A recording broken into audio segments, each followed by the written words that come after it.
السلام علی الحسین وعلی اولاد الحسین وعلی اصحاب الحسین۔ ناظرین، محرم الحرام کے سلسلے میں نواسہ رسول حضرت امام حسین علیہ السلام کی شہادت کے حوالے سے خصوصی ویڈیوز آپ کی خدمت میں پیش کریں گے، جس سے آپ کے دلوں کو روحانی سکون محسوس ہوگا۔ ناظرین، واقعہ کربلا کے حوالے سے تو آپ مجالس میں اور محافل میں سنتے رہتے ہیں، لیکن واقعہ کربلا کے بعد کچھ انتہائی غیر معمولی واقعات پیش آئے۔ وہ واقعات کیا تھے، وہی ہم آج کی ویڈیو میں آپ کو بتائیں گے۔ ویڈیو کی تفصیل میں جانے سے پہلے ہمارے چینل کو سبسکرائب کر لیجئے اور بیل آئیکن کو ضرور دبا دیجئے گا، تاکہ اس طرح کی روحانی سکون سے منور کرنے والی ہماری ویڈیوز آپ تک پہنچ سکیں، اور کمنٹ سیکشن میں لبیک یا حسین کمنٹ ضرور کیجئے گا۔ ناظرین، ام المومنین حضرت ام سلمہ سلام اللہ علیہا فرماتی ہیں کہ جس رات کی صبح امام حسین علیہ السلام کی شہادت ہوئی، اس رات میں نے عجیب و غریب گریہ ازاری سنی۔ ایسی عجیب گریہ ازاری کہ کرنے والا کہیں پر نظر نہیں آ رہا تھا۔ میری آنکھوں سے بے اختیار آنسو جاری ہو گئے، اور میں نے اس شیشی کو کھول کر دیکھا جس میں نبی رحمت صلی اللہ علیہ وآلہ وسلم نے مجھے خاک دی تھی، اور فرمایا تھا جس دن یہ خاک خون بن جائے تو سمجھ جانا کہ میرا حسین کربلا میں شہید ہو گیا۔ حضرت ام سلمہ فرماتی ہیں تو میں نے دیکھا کہ وہ خاک خون میں تبدیل ہو چکی تھی۔ حضرت ابن عباس رضی اللہ تعالی عنہ فرماتے ہیں میں نے ایک دن دوپہر کے وقت نبی پاک صلی اللہ علیہ وآلہ وسلم کے سر اقدس اور ریش مبارک کے بال غبار آلود دیکھے، اور خون سے بھرا ہوا چہرہ دیکھا۔ آپ کے دست اقدس اور خون سے بھری ہوئی ایک شیشی آپ کے ہاتھ میں تھی۔ ابن عباس فرماتے ہیں کہ میں نے عرض کی، یا رسول اللہ صلی اللہ علیہ وآلہ وسلم، میرے ماں باپ آپ پر قربان، یہ خون سے بھری ہوئی شیشی کیسی ہے؟ سرکار دو عالم صلی اللہ علیہ وآلہ وسلم نے فرمایا کہ آج صبح سے حسین اور اس کے رفقا کا خون جمع کر رہا ہوں، اس شیشے میں حسین اور اس کے رفقا کا خون ہے۔ حضرت ابن عباس فرماتے ہیں میں یہ بات سن کر چونک پڑا جب شہادت امام حسین علیہ السلام کی خبر آئی، اور میں نے خواب کے وقت پر غور کیا تو میرے خواب دیکھنے اور شہادت کا وقت ایک ہی تھا۔ ناظرین، اس کے بعد نغزیہ عزمیہ کہتی ہیں کہ جس دن امام حسین علیہ السلام میدان کربلا میں شہید ہوئے، اس کے دوسرے روز ہم صبح کو اٹھے تو تمام تر برتن خون سے بھرے ہوئے تھے۔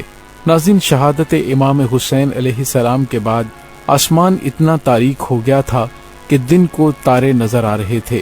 ایک روایت میں ہے کہ 7 دن تک آسمان اس قدر تاریک رہا، دیواریں ایسی معلوم ہوتی تھیں کہ گویا شہاب میں رنگی ہوئی ہوں، اور ستارے آپس میں ایک دوسرے سے ٹکراتے ہوئے نظر آتے تھے۔ ابو سعید فرماتے ہیں دنیا بھر میں جہاں بھی جو پتھر اٹھایا گیا اس کے نیچے سے تازہ خون نکلا، آسمان سے خون برسا۔ خراسان اور شام اور کوفہ میں ہر گھر کے در و دیوار پر خون ہی خون نظر آتا تھا۔ جن کے کپڑوں پر یہ خون پڑ گیا ان کپڑوں کا ایک ایک تار علیحدہ ہو گیا، لیکن خون کا دھبا نہیں گیا۔ علماء فرماتے ہیں کہ شفق کے ساتھ ہی جو تیز سرخی دیکھی جاتی ہے، یہ شہادت امام سے پہلے نہ تھی۔ امام حسین علیہ السلام کی شہادت کے بعد 6 مہینے تک آسمان کے کنارے سرخ رہے، پھر یہ سرخی ظاہر ہوئی۔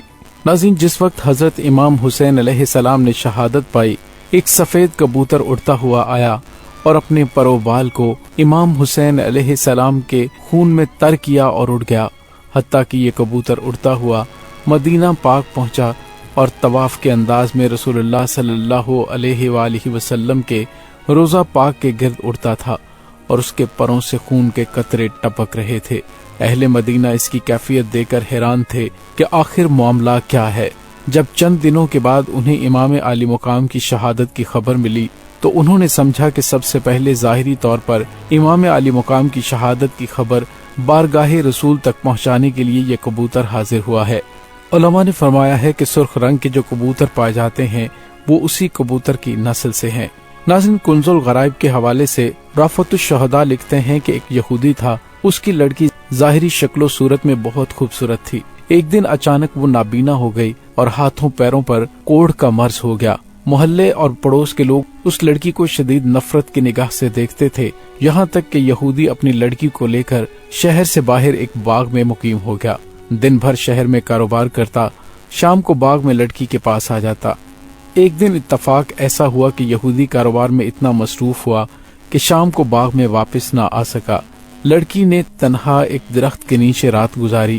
صبح کے وقت لڑکی نے قریب ہی دوسرے درخت پر ایک پرندے کے گریہ ازاری اور دردناک آواز سنی۔ تابع ضبط نہ رکھ سکی، کسی نہ کسی طرح گھسیٹتی ہوئی اس درخت کے نیچے پہنچی۔ اگرچہ وہ نابینا تھی لیکن اپنے سر کو اوپر کی طرف اٹھا کر رونے والے پرندے کی جانب متوجہ ہو گئی۔ اچانک اس پرندے کے پر سے خون کا ایک گرم قطرہ اس کی داہنی آنکھ میں ٹپکا۔ اس کی وہ آنکھ روشن ہو گئی۔ پھر خون کا ایک قطرہ اس کے داہنے ہاتھ پر ٹپکا، وہ ہاتھ بھی ٹھیک ہو گیا۔ لڑکی نے یہ کیفیت دیکھ کر بائیں ہاتھ پھیلا دیا اور اس پر بھی ایک قطرہ خون کا ٹپکا اور وہ ہاتھ بھی ٹھیک ہو گیا۔ اس قطرہ خون کو لڑکی نے اپنی بائیں آنکھ پر مل لیا، وہ آنکھ بھی روشن ہو گئی اور اس کے بعد لڑکی نے چند قطروں کو اپنے ہاتھوں پر لے کر پورے بدن پر مل لیا، جس کے بعد وہ پوری طرح صحت یاب ہو گئی، گویا کہ اسے کبھی کوئی بیماری تھی ہی نہیں۔ اب لڑکی اٹھی اور اپنے باپ کی تلاش میں باغ کے گرد گھومنے لگی۔ اتنے میں وہ یہودی بھی آ گیا لیکن اپنی لڑکی کو پہچان نہ سکا۔ اجنبی عورت سمجھ کر پوچھنے لگا، اے عورت، تو نے اس باغ میں میری ایک اپاہج لڑکی کو دیکھا ہے؟ وہ کہاں گئی ہے؟ کیونکہ باغ میں اسے جہاں چھوڑ کر گیا تھا وہ وہاں نظر نہیں آ رہی۔ اس لڑکی نے کہا، اے ابا جان، آپ نے مجھے نہیں پہچانا، میں ہی آپ کی بیٹی ہوں جسے آپ باغ میں چھوڑ کر گئے تھے۔ یہودی انتہائی خوشی میں بے ہوش ہو گیا۔ کچھ دیر کے بعد جب اسے ہوش آیا تو لڑکی نے سارا واقعہ بیان کیا اور یہودی کو اس درخت کے نیچے لے گئی جس پر وہ پرندہ ابھی تک گریہ ازاری کر رہا تھا۔ یہودی نے اس پرندے کی جانب مخاطب ہو کر کہا، اے مبارک پرندے، تیری گریہ ازاری کا سبب کیا ہے اور تیرے پروں سے ٹپکنے والے یہ خون کے قطرے کیسے ہیں جس سے ایسی برکت کا ظہور ہوا ہے؟ اللہ تعالیٰ نے اس پرندے کو قوت گویائی عطا فرمائی۔ بحکم الہی اس نے کلام کیا کہ اے یہودی، ہم پرندوں کی ایک جماعت فلاں جنگل میں رہتی تھی۔ ہمارا معمول تھا کہ صبح اپنے گھونسلوں سے اڑ کر اطراف و جانب میں جاتے اور دانہ پانی حاصل کرنے کے بعد دوپہر تک اپنے گھونسلوں میں واپس آ جاتے۔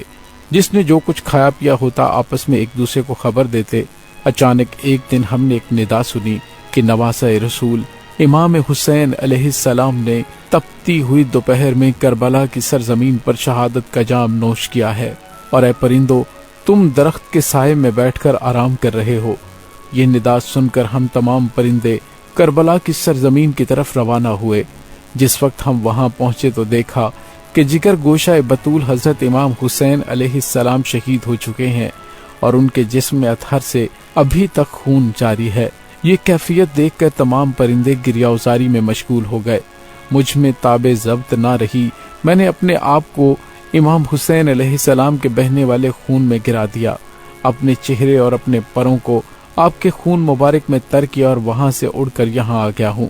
یہ اسی پاک خون کی برکت ہے جو میرے پروں سے ٹپک رہی ہے، اور اس خون کے مبارک کے قطرے جہاں بھی ٹپکتے ہیں وہاں خیر و برکت کا ظہور ہوتا ہے۔ پرندے کی زبان سے یہ گفتگو سن کر یہودی نے کہا کہ اگر امام حسین علیہ السلام کے نانا حضرت محمد صلی اللہ علیہ وآلہ وسلم حق پر نہ ہوتے تو ان کے نواسے امام حسین علیہ السلام کے خون کے پاک قطروں سے ایسی خیر و برکت کا ظہور نہ ہوتا اور میری اپاہج لڑکی کو شفا نہ ملتی۔ چنانچہ یہودی اپنے پورے گھر سمیت دار اسلام میں داخل ہو گیا، اور جب کبھی اس سے کوئی اسلام لانے کا واقعہ پوچھتا تو وہ اسے بہت تفصیل سے ان واقعات کے بارے میں بتاتا۔ ناظرین، واب الخزائی کے بیٹے کا ایک واقعہ ہے جس نے خود بیان کیا کہ میرے باپ کے انتقال کے وقت اس کا چہرہ سیاہ ہو گیا تھا۔ میں نے انتہائی رازداری کے ساتھ بغیر کسی کو اطلاع دیے اسے دفن کر دیا، لیکن اپنے باپ کی یہ کیفیت دیکھ کر میں بہت رنجیدہ اور ملول رہتا تھا۔ ایک رات میں نے خواب میں دیکھا کہ میرے باپ کی شکل بہت نورانی ہو گئی ہے اور عمدہ اور سفید نورانی لباس پہنے ہوئے ہے۔ میں نے پوچھا کہ اے بابا جان، اللہ رب العزت نے آپ کے ساتھ کیا معاملہ کیا؟ جواب ملا کہ مجھے اللہ تعالیٰ نے بخش دیا ہے۔ میں نے کہا لیکن مرتے وقت تو تمہارا چہرہ سیاہ اور زبان کنگ ہو گئی تھی۔ میرے باپ نے جواب دیا کہ شراب پینے کی وجہ سے مرتے وقت میرا چہرہ سیاہ ہو گیا تھا اور زبان کنگ ہو گئی تھی، اور میں قبر میں اسی حالت میں تھا کہ دیکھا اللہ کے پیارے نبی صلی اللہ علیہ وآلہ وسلم تشریف لائے اور مجھے دیکھ کر فرمایا تو وابل ہے۔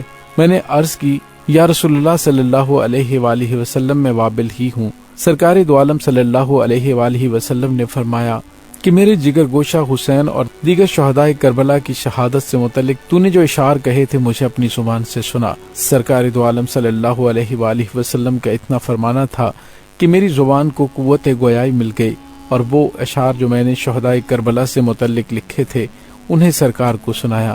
اللہ کے پیارے حبیب صلی اللہ علیہ وآلہ وسلم ان اشعار کو سن کر آپ دیدہ ہو گئے اور فرمایا تو نے صحیح کہا۔ پھر میری بخشش کی دعا کی جس سے میرا چہرہ روشن ہو گیا، اور اپنا لباس مبارک مجھے عطا فرمایا جسے میں اس وقت پہنے ہوئے ہوں۔ ناظرین، قبیلہ بنی طے کے ایک شخص نے بتایا کہ میں نے جنوں کو نوحہ کرتے ہوئے یہ کہتے ہوئے سنا کہ رسول اللہ صلی اللہ علیہ وآلہ وسلم نے ان کی پیشانی پر بوسہ دیا، جس کے رخسار تاباں اور درخشاں ان کے آباء و اجداد اعلیٰ و عرفہ خاندان سے تعلق رکھتے ہیں۔ جب مدینہ منورہ میں بعض بدبختوں نے خطبہ دیتے ہوئے حضرت امام حسین علیہ السلام کی شہادت پر خوشی کا اظہار کیا تو اسی شب مدینہ منورہ میں یہ اشعار سنائی دیتے تھے، لیکن ان کا پڑھنے والا کہیں نظر نہیں آتا تھا۔ اے امام حسین علیہ السلام کو جہالت سے قتل کرنے والوں، تمہیں سخت رسوا کن عذاب کی خوشخبری ہو۔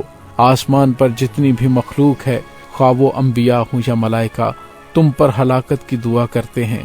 تم پر لعنت بزبان سلمان بن داؤد اور عیسیٰ علیہ السلام ہو جو کہ صاحب انجیل ہیں۔ ناظرین، جنوں کی جانب سے یہ نوحہ پڑھا جاتا تھا، اور جو امام حسین علیہ السلام کی شہادت پر خوش تھے ان کے لیے بد دعاؤں کی آوازیں آتی رہتی تھیں۔ ناظرین، امید ہے آپ کو ہماری آج کی ویڈیو پسند آئی ہوگی۔ اگلی ویڈیو میں ہم آپ کو دکھائیں گے کہ کربلا سے کوفہ تک جاتے ہوئے یزیدی فوج کے ساتھ کون سے غیر معمولی واقعات پیش آئے تھے۔ اگر ویڈیو پسند آئے تو اسے زیادہ سے زیادہ لائک اور شیئر کریں۔ لبیک یا حسین کا نعرہ کمنٹ ضرور کریں۔ اللہم لعن قتلۃ الحسین ہی و اصحابہ۔